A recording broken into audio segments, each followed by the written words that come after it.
The following is a live sports event featuring the Abernathy Antelopes or Lady Lopes. This broadcast is a presentation of the Abernathy Sports Network and may not be altered or used in its entirety without the written consent from the Abernathy Sports Network. Today's broadcast is made possible by the fine supporters: MC Master Roofing and Construction, South Plains Auto Ranch, Clark Riley Insurance, April Funeral Home and Flower Shop, First Baptist Church, JC's Refrigeration, Storm Guard, Plains Land Bank, Nutrient Ag Solutions, the Junkin Farmers Market, MZJ Variety Shop, Shallowater, Rooted Revival Hair Salon, Chance Rocha, Edward Jones Financial Advisor, Code 3 Soda Shop and Meat Market, Lasso Electric, Webb Vision Center, Hill Vet, WTX Diesel, West Texas Brick and Stone, Rural Roots Medical Clinic, the Farmers Cooperative Compress, First State Bank, DB Media, Ty Horsford Realtor. Again, thank you for tuning in tonight's live sports event. It will begin shortly. And good evening, Abernathy, Texas, and good evening, fans of the Abernathy Antelopes and Lady Lopes. Welcome inside the Outside the Box Studios, episode 13 of the season 2 of Outside the Box. Ty Horsford, voice of the Antelopes, alongside that other guy. He's to my left, Chance Rocha. And glad to have you guys with us here tonight as we dive into another week of all things Abernathy. Chance, how we doing this evening?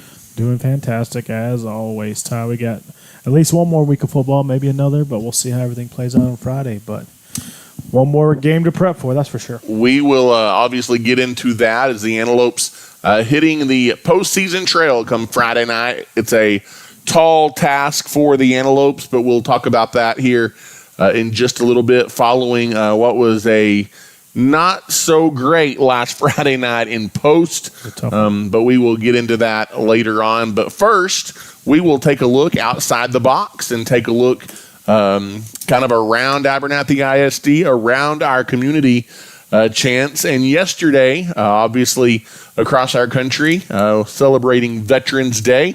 And we've been kind of previewing it the last couple of weeks, but our very own Abernathy students and school district put on a very well done Veterans Day program on Tuesday morning, honored veterans in attendance with a breakfast at 9 a.m. and then had their program in the Abernathy Antelope High School gym at 10 a.m. And as always, it was a great turnout and a great opportunity to honor some very special people. Yeah, for sure. And it's a group effort with the whole campus, Ty. You know, they have part of the elementary does stuff, junior high does some stuff, and then, like you said, them doing the breakfast, and then you have greeters and stuff like that from the high school that come over.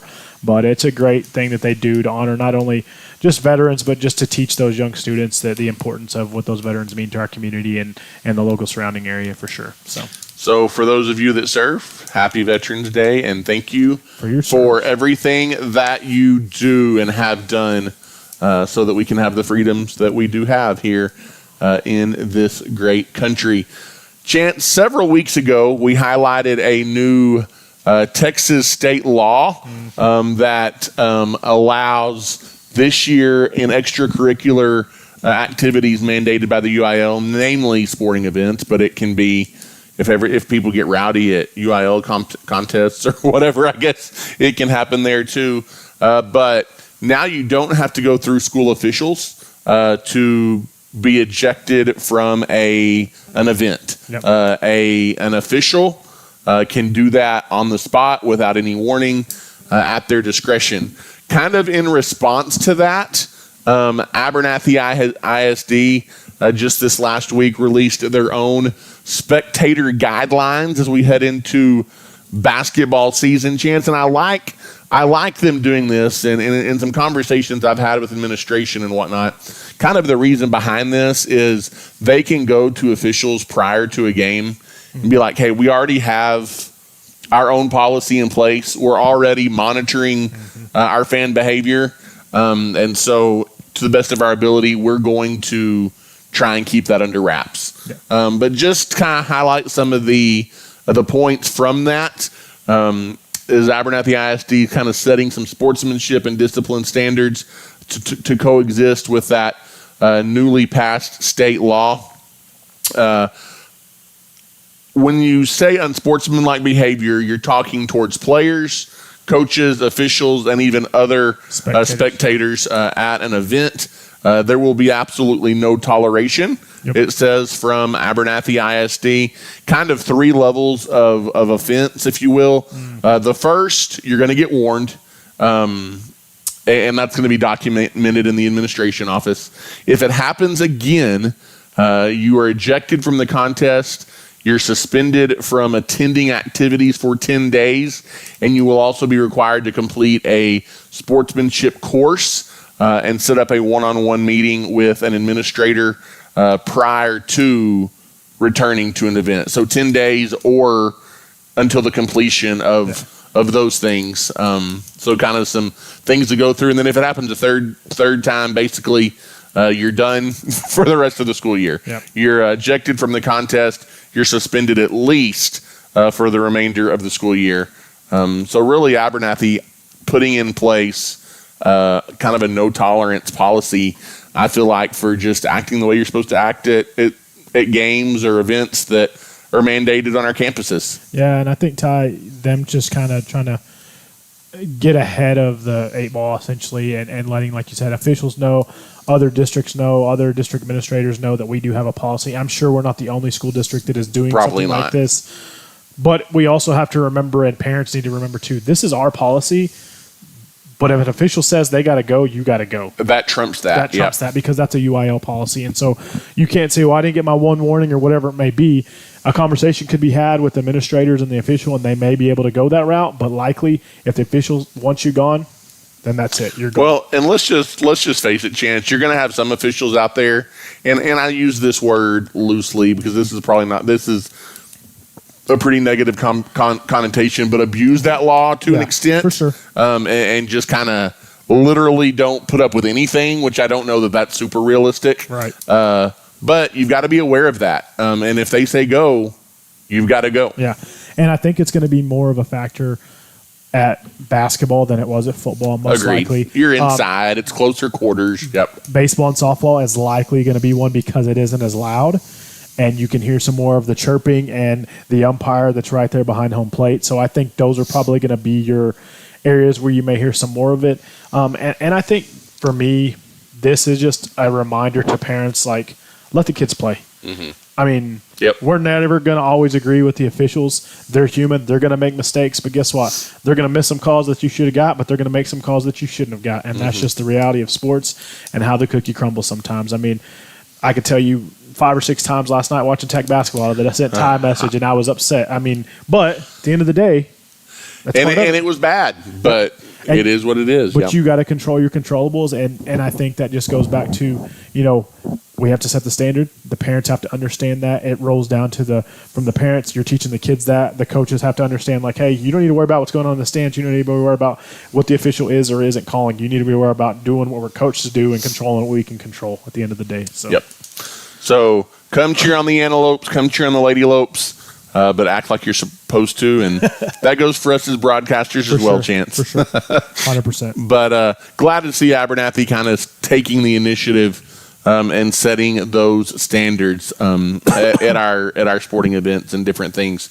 Chance, I did not see this put out by the Abernathy Middle School until this week. I think it was on Monday or Tuesday, whenever I took my kids to school and noticed there was a bunch of chalk art and chalk messages on the sidewalks leading into the elementary. And my first thought was Crew and Miller Rocha. They've been out here writing messages, but no, was really didn't know. There was a lot of it. I didn't know exactly what that was all about.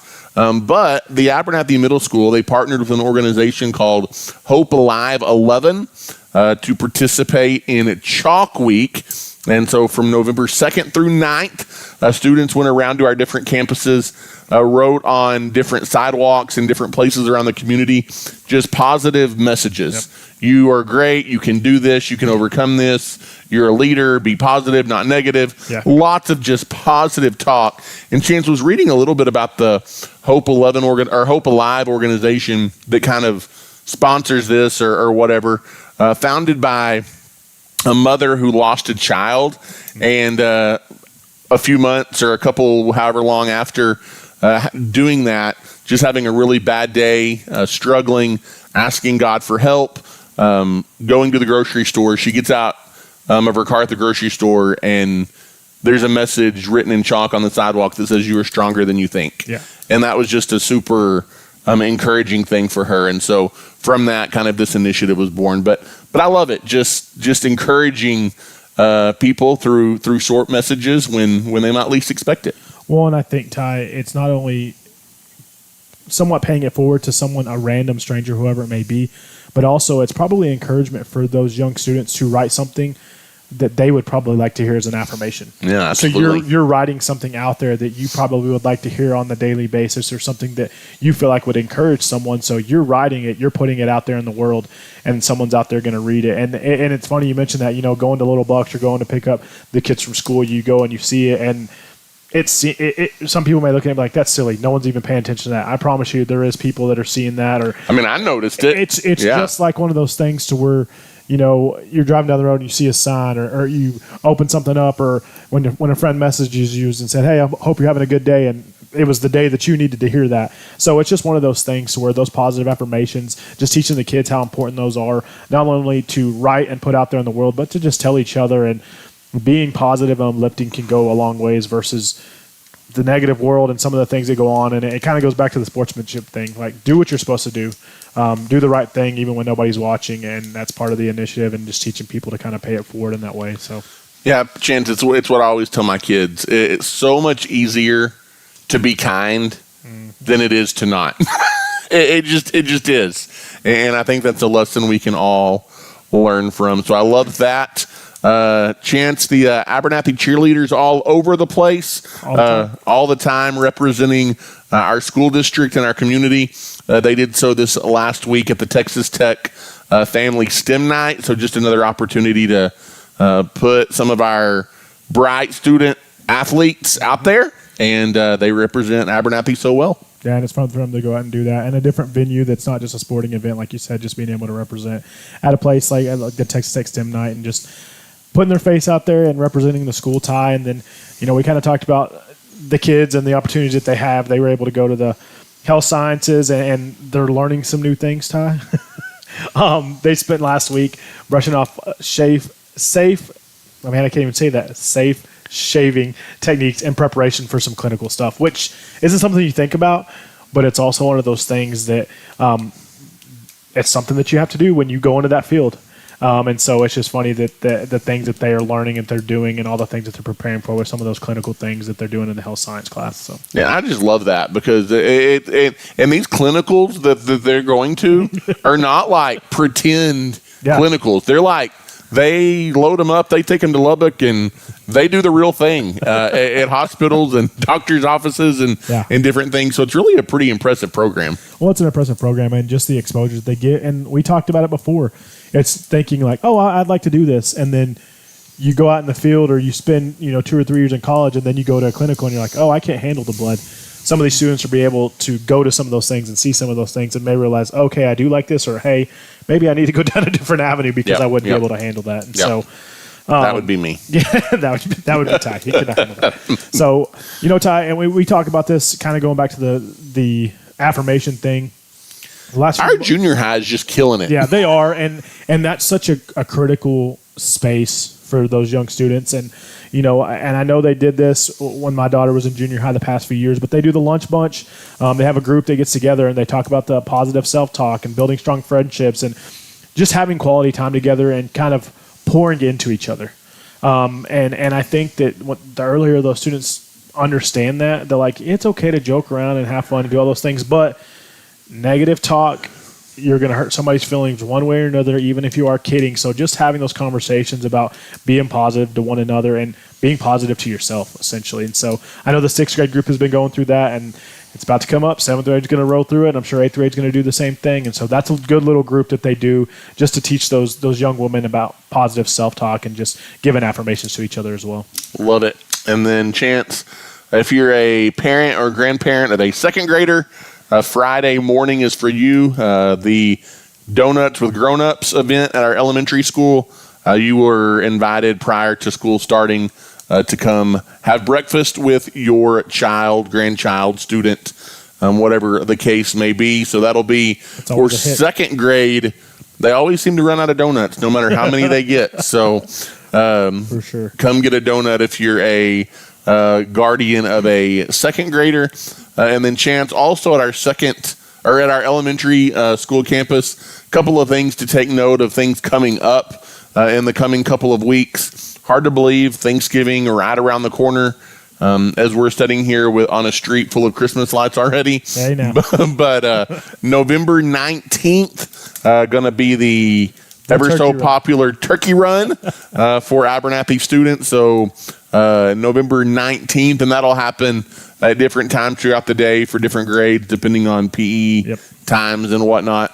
And then the next day, Thursday, November 20th, will be the Thanksgiving lunch in the cafeteria during students' lunch times. And so, Chance, lots of exciting things going on outside the box around our campuses and community. Yeah, for sure. And that turkey run, Ty, those kids, they get after it. They're hustling around and doing their race, and they want to get that turkey and Thanksgiving lunch too. And then we have kindergarten has their Thanksgiving program as well. It's a separate day. Yeah, so for sure. I think I'm just going to get an overnight pass. I'll be at the school 3 days in a week. All the days. So awesome. Well, we will take a quick break, and then we will come back, and we've got lots of things to talk about in the Abernathy sports world.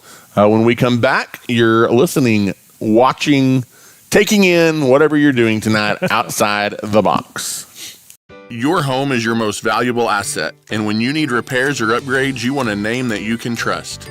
That name is MC Master Roofing and Construction. Their team will help guide you through every step of the process, from your insurance claim to a completed project. Small town and locally owned and operated, MC Master will not only get the job done, but they'll get it done right.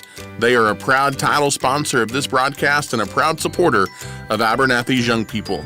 Give them a call today at 806-698-4653.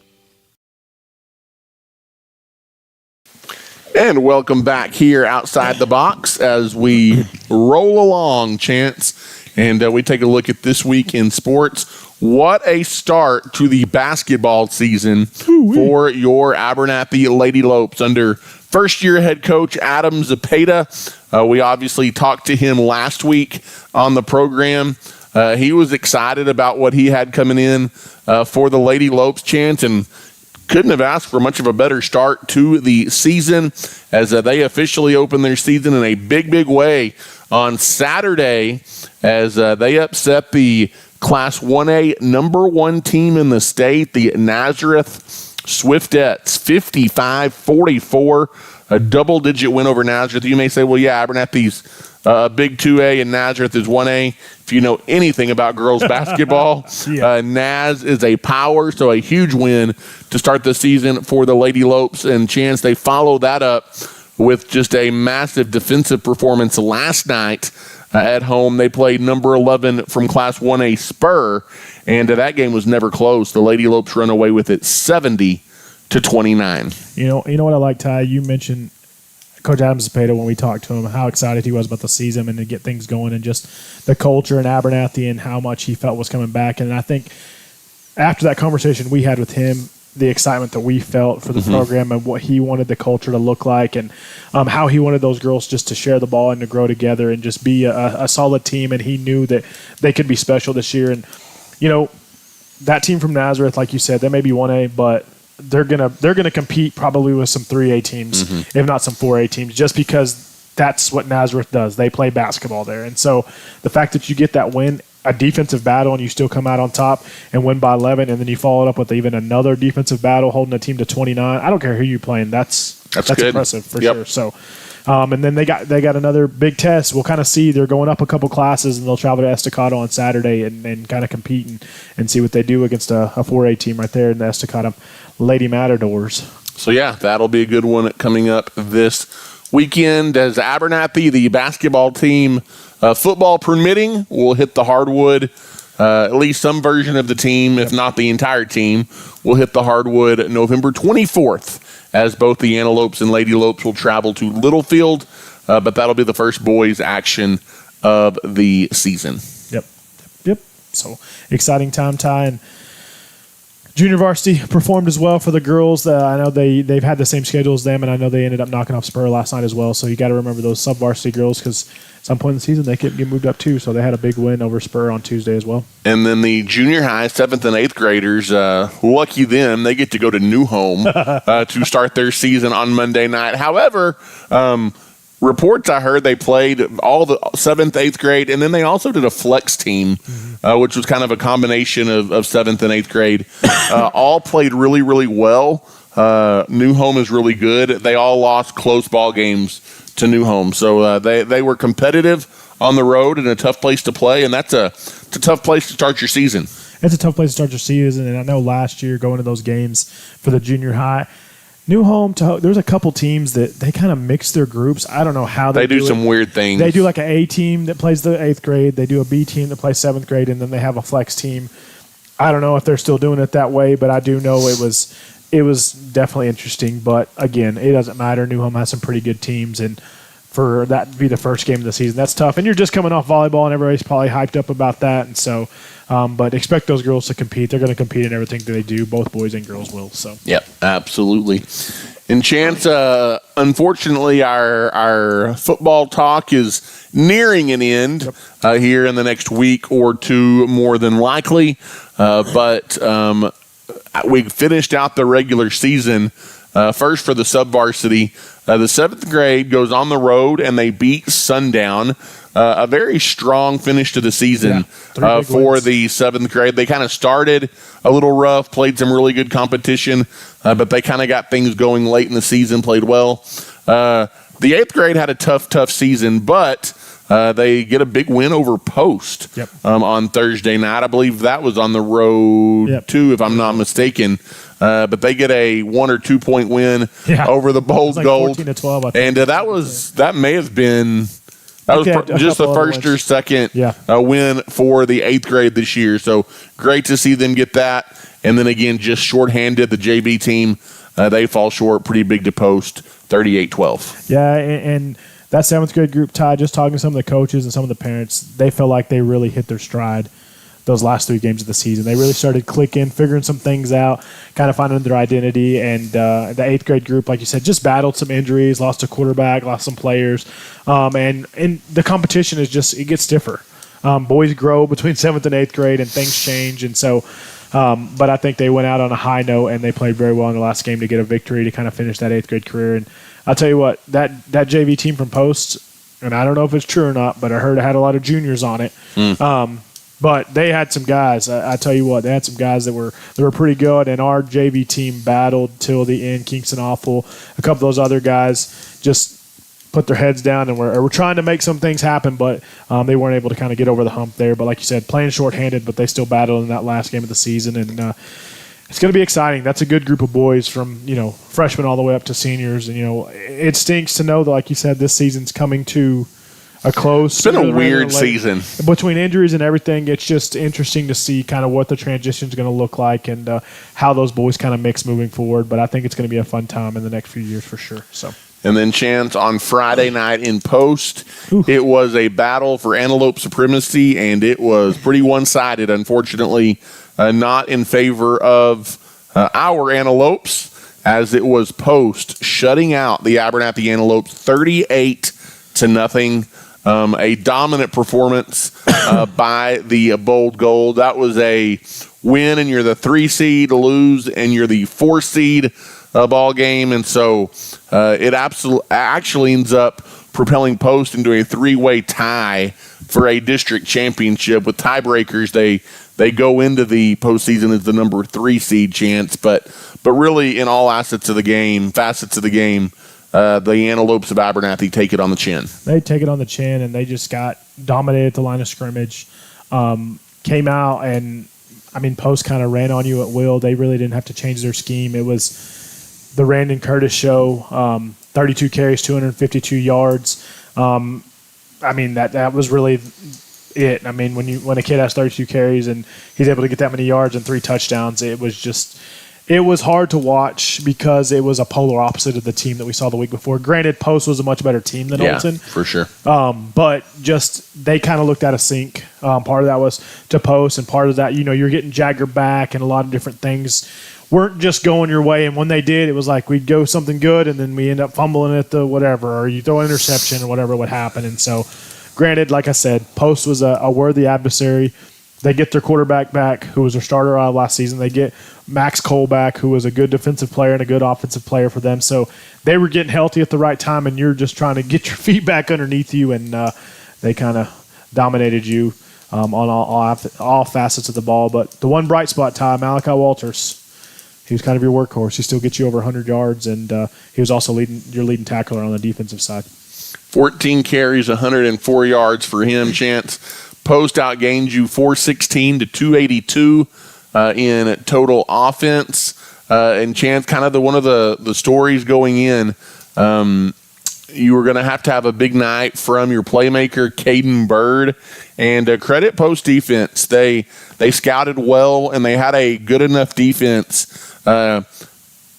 He got a few positive carries and some good gains, but for the most part, they contained him as he finishes 68 yards on 13 carries.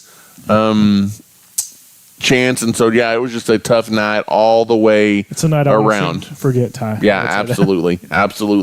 And we mentioned Post heads into the postseason as the number 3 seed. They'll take on Panhandle. We head into as the number 4 seed. We will battle West Texas. We'll obviously talk about that here in just a little bit.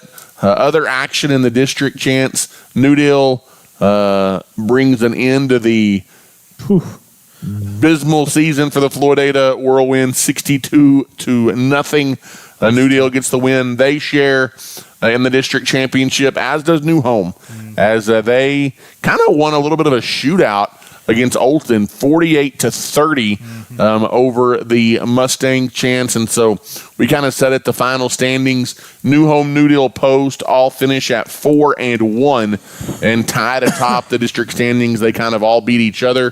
Abernathy clearly behind them at 2-3, and then you had Olton and Floridata. Olton at 1-4, Floridata at 0-5. Those two teams missing the postseason.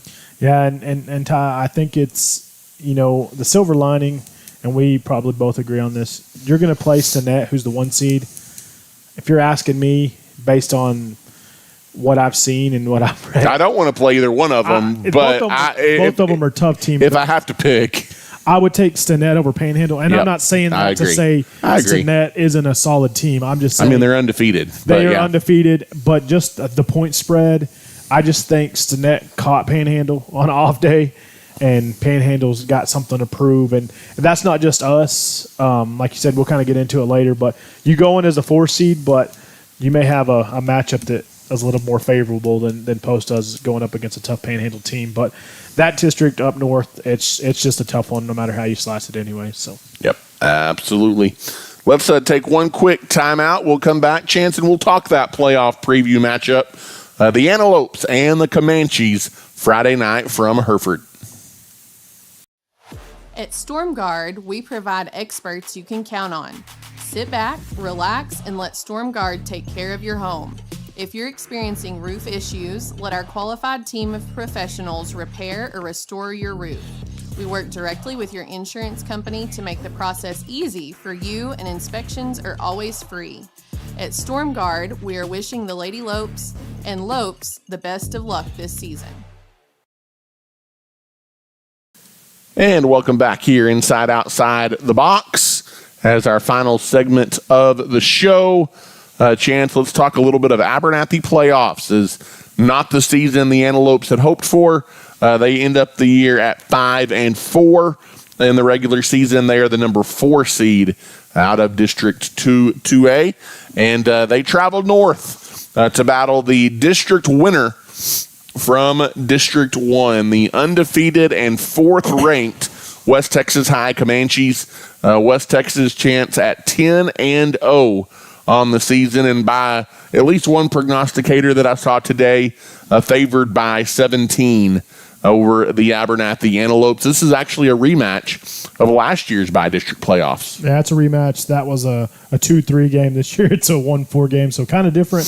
West Texas has the 1 seed. You have the 4 seed. Last year you kind of had the upper hand. You were the 2 seed. They were the 3 seed. But I think this is a West Texas team that not a lot of people saw as being the favorite. Or Panhandle was the favorite in that district. For sure. West Texas was picked to be second, maybe even Spearman. But I think they kind of just caught lightning in a bottle. They got a good group of boys, kind of led by their quarterback. And man, Ty, it's going to be a tough one. You won the one last year, 35-18, but this is a different West Texas team. It is a different West Texas team. And so you go into this one, you're like you said, you're picked 17 points in the opposite direction, which is probably pretty fair. Yeah, if not generous. Maybe generous. Yeah. I mean, they're averaging close to 50 or 60 points a game, and they're not giving up a ton. And so, and then of course, you win that one, you're going to probably face Hawley, which is not an easy task either. And so, tough draw for the Antelopes. Yeah, like I said, West Texas is outscoring opponents 50-16 on the year. And their most impressive win is obviously over Panhandle. They win 50-49 in a shootout, and that's kind of where they won the district title. So that 1 seed and 2 seed out of that region is decided by 1 point. And if you look at the point spread for Panhandle, it's pretty similar on their end. They're outscoring teams probably 60-17. Yeah, if not worse, absolutely. Chance, you mentioned it a minute ago. Excuse me. The Comanches are led by their quarterback. He's a senior, Cade Winters. He's actually been, and you maybe have been scoreboard watching the last 2 or 3 weeks and noticed that since Panhandle, I don't know that I would say West Texas has struggled, but they have not blown people away like kind of what they were early in the season.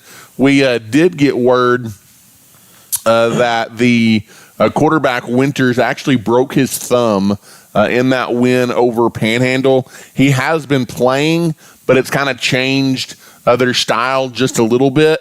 They've kind of had to let that heal to an extent. But Chance, just to give you an idea of what the kid can do. Oh, yeah. And I had to double check. Look, and are you sure he's not a running back? But from his quarterback position against Panhandle, he rushed for over 360 yards, 7 touchdowns, and 4 2-point conversions. A big reason they beat Panhandle 50-49. Well, and you look at it that way, Ty, and when you look at something, that's essentially he scored every point for him, essentially. Yep.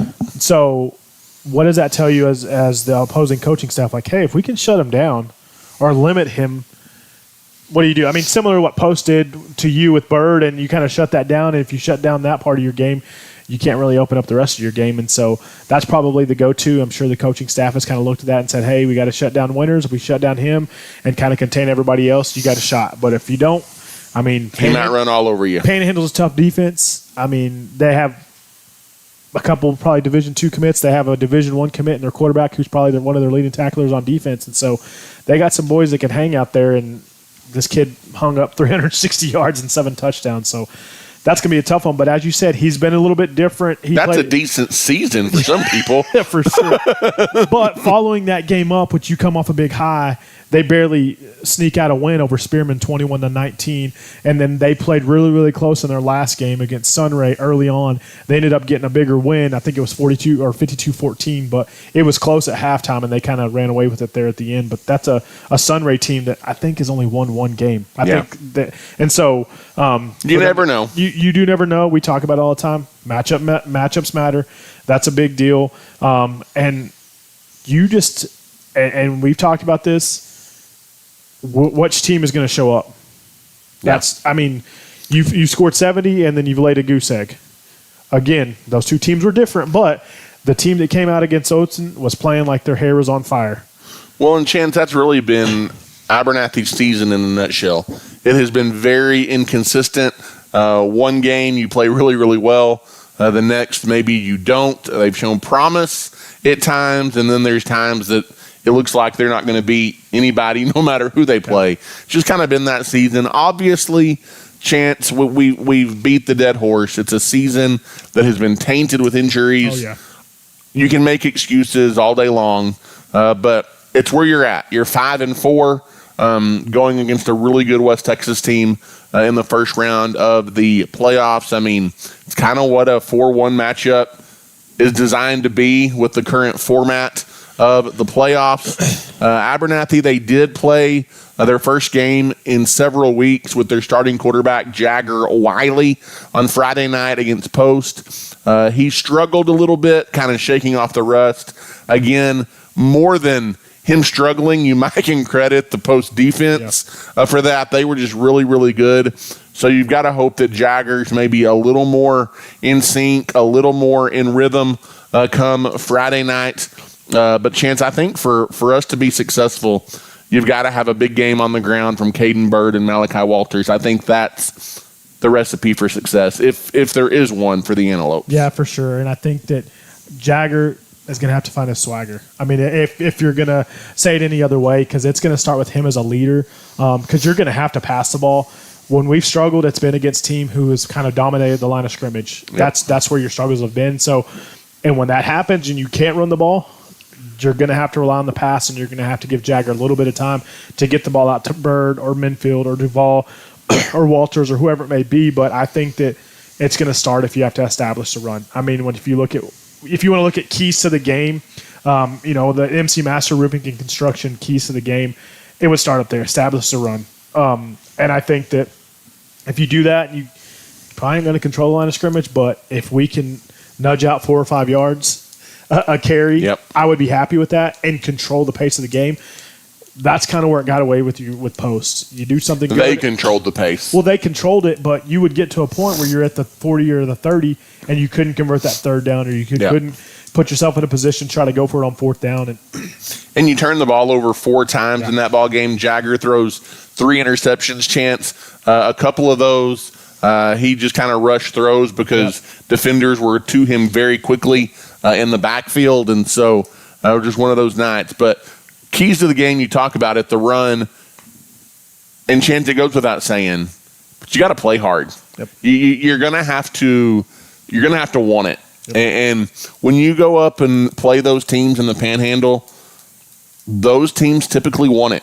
They play tough, hard-nosed football, and they're going to come out and they're going to hit you in the mouth, and you're going to have to hit back. Yeah, there's any big-time coach from any college or any great high school coach is going to tell you, I should not have to come in here and preach effort. Yep. Lack of effort means you don't care. If you don't care, off the field. 2 things, and this is what we always tell our softball girls in Little League, Chance. The 2 things that you can control: attitude and effort. No, I agree 100%. And I think that the things that go together, though, Ty, is it's hard to get punched in the mouth to not put points on the board and feel like, well, do I need to keep going out there? Mm-hmm. That's part of it. That's part of staying in the game. Or am I going to get hurt because all these other friends of mine or teammates have gotten hurt? And again, like you said, when you're 16, 17, 18-year-olds, that's a mental game that you play. 100%. And it's all hard, and I get it, and we understand that. And the thing that I know that not only the fans, the parents, the coaches, and everybody wants to see, it's like control your attitude, be positive, go out there and give 100% effort, and play with your hair on fire. Because guess what? Friday, this is it. Unless you want it, you get one more. Go play hard. Yep, that's it. Go out there and play hard. And moving on to the next, we kind of alluded to it earlier, Ty. You got to contain quarterback Cade Winters, and you're not going to stop him. No, but you got to contain him. What does Marshawn Lynch say? I know I'm going to get got, but I got to get mine before I get got. Whatever he says, something like that. And I think that's how you have to look at it. He's going to get some yards. He's probably going to score sometimes, but if you can contain him, because I believe this is the same kid that was quarterback last year. Oh, yeah. And he did the same thing last year. I think their offensive line has just grown, and they've kind of grooved together a little bit more. And so I think that's kind of where they are better. But I think that you just have to know that it's going to be tough up front. It's going to be tough, and it's going to be hard, but that's going to be the key to success. And you said it before. Jagger comes into the game. Granted, he did miss a few games, having 1 interception on the season, and you throw 3 in one game due to some pressure. getting hit when he goes one throw. One of them was kind of a end of the quarter. Just throw it down. There. A punt, more or less. Essentially, but you can't fumble the ball. You can't turn the ball over. And you can't put yourself in third and longs. I would say those are some situations you don't want to be in, because if you do, they're going to pin their ears back and they're going to come through. It's going to be a long night. Yep, absolutely. Sure. Chance, let's take a look at all the other playoff games in Division 1, Class 2A of Region 1. There's a big slate. And we will make our picks for these ball games. We'll come back and do Abernathy and West Texas at the end. But the winner of that game will meet the winner of Holly and Forsan. That's a 1-4 matchup as well. Chance, Holly's really, really good. I've got them beating Forsan 42-14. Yeah, 42-14 is what you got them. I got them beating 35-12. And it is Holly finished second in that district. Cisco finished fourth. So it's a 2-3, but still, I think Holly's they're Forsan's didn't make the playoffs the past few years. They're getting a 3 seed, kind of in a weird district from the south. Holly's predominantly used to the playoffs. They're used to being there. They're going to dominate. I foresee dominating Forsan's tie. And then a new home team that's going to play kind of probably a gimme game against Highland Park. They should walk away with it's the only gimme game of our district teams. I believe so. Highland Park's a team that I think they won one, maybe 2 district games possibly. But I think New Home's going to roll them 42-6. That's not a team that they haven't scored, I think, more than 13 or 14 points in district play. And so, yep, I've got the Leopards 56-7 over those HP Hornets. And then Chance, this is one of the games, Sonora and Stamford. Yeah. Stamford, I believe they started the season 1 or 2 in the state. Yeah. And they lost a couple of games that maybe they weren't expected to lose early. Still a really good football team. Sonora, a traditional power.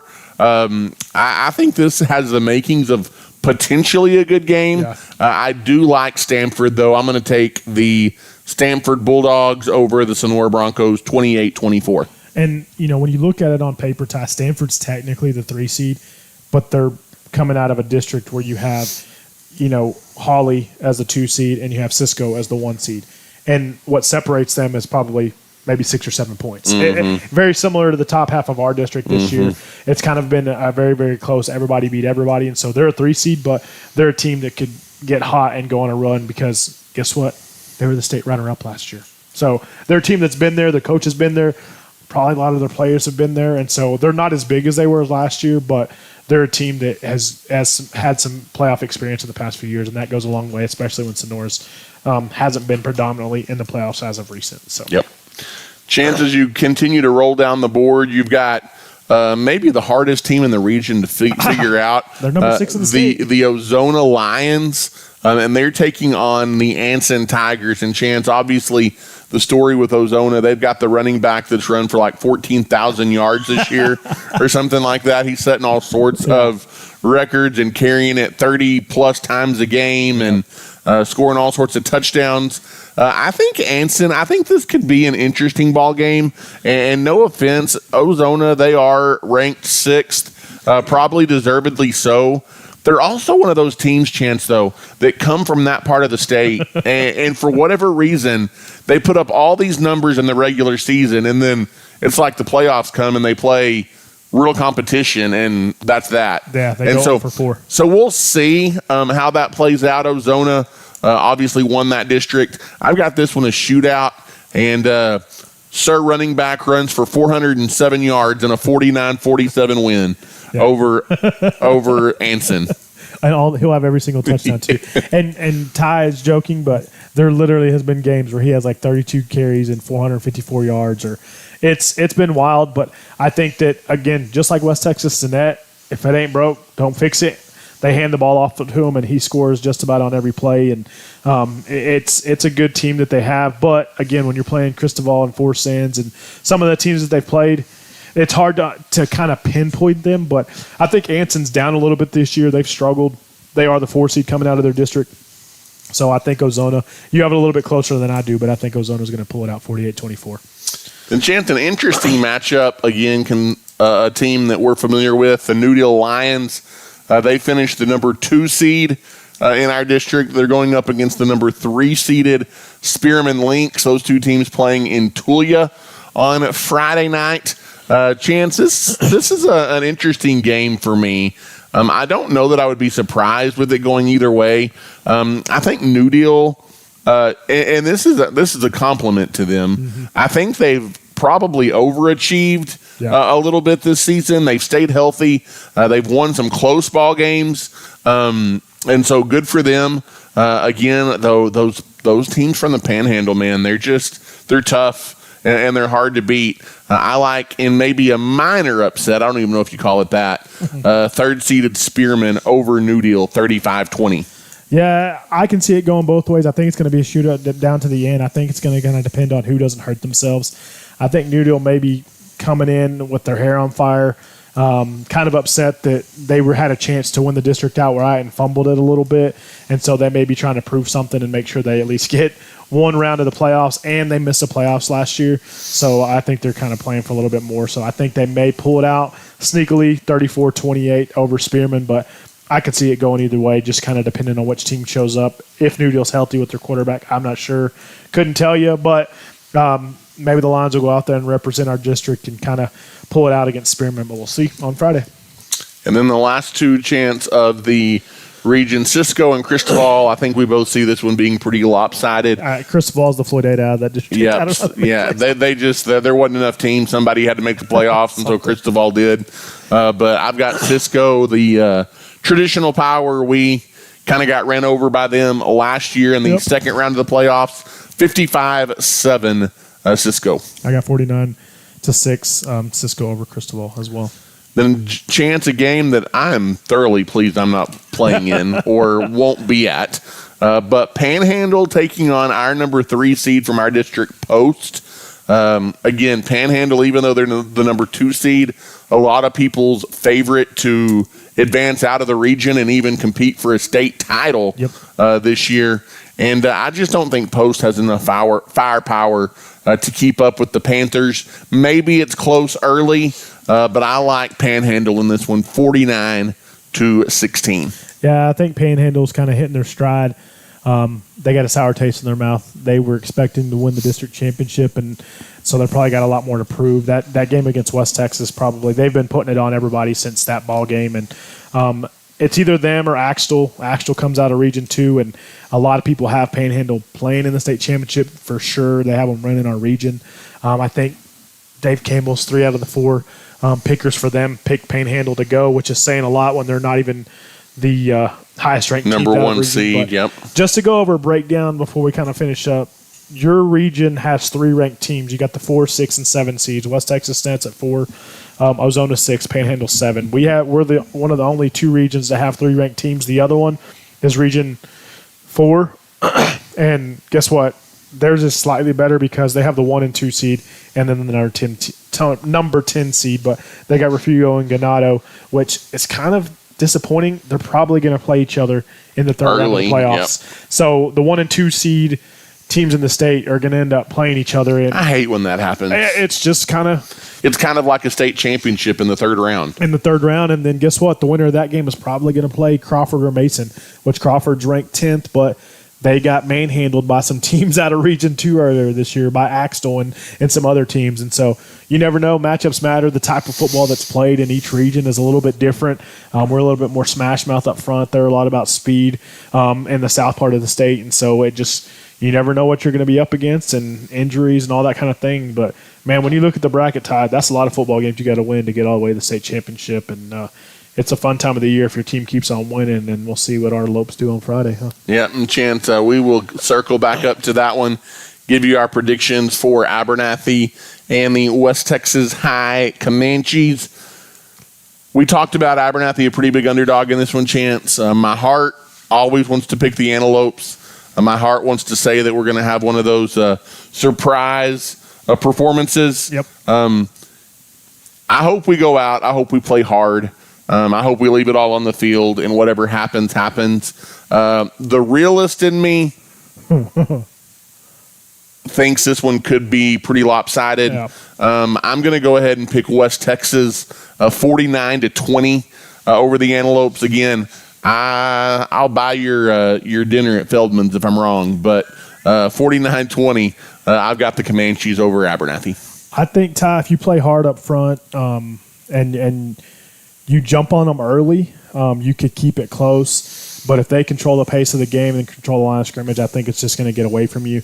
But I think that we can kind of keep it close for a while. But I think West Texas, unfortunately, is kind of, like I said, caught lightning in a bottle this year, and they're a really good team, and I think that they're going to pull it out and maybe beat you by a score or two, 38-21. But I'm pulling for the Lopes, I can tell you that. But when you go down 38-0 after they had me on a high, and I thought that they were going to beat Post and we were going to go out. It's just hard to come back from that. It is, and I think too. I'm excited. I think that this team, if you play like you did and have some of that fire, you could go out there and upset a team like West Texas possibly. But I can't strap them up. None of those coaches can. It's all up to those boys on the field, and I think that they got it in them, but they're going to have to figure it out and will their way to a victory on Friday against a tough West Texas team that's really kind of been special this year. So that game will be at 6 o'clock, a little bit early kick. 6 o'clock. I mean, it gets dark at like 3 now. Well, So 100%, yeah. It's a 6 o'clock kickoff. That game will be back in Hereford, home of the Thunder and Herd.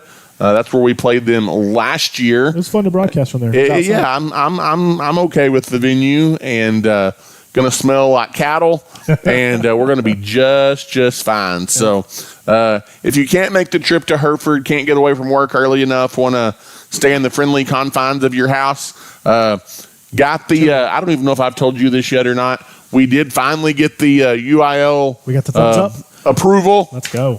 They are allowing us to broadcast.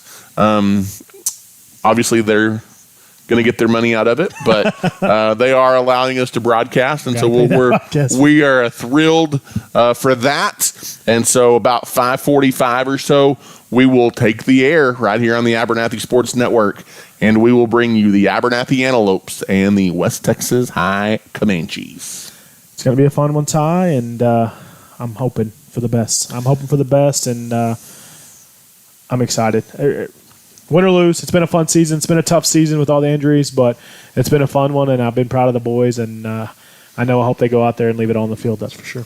Until Friday night, good night. God bless. And go Lopes.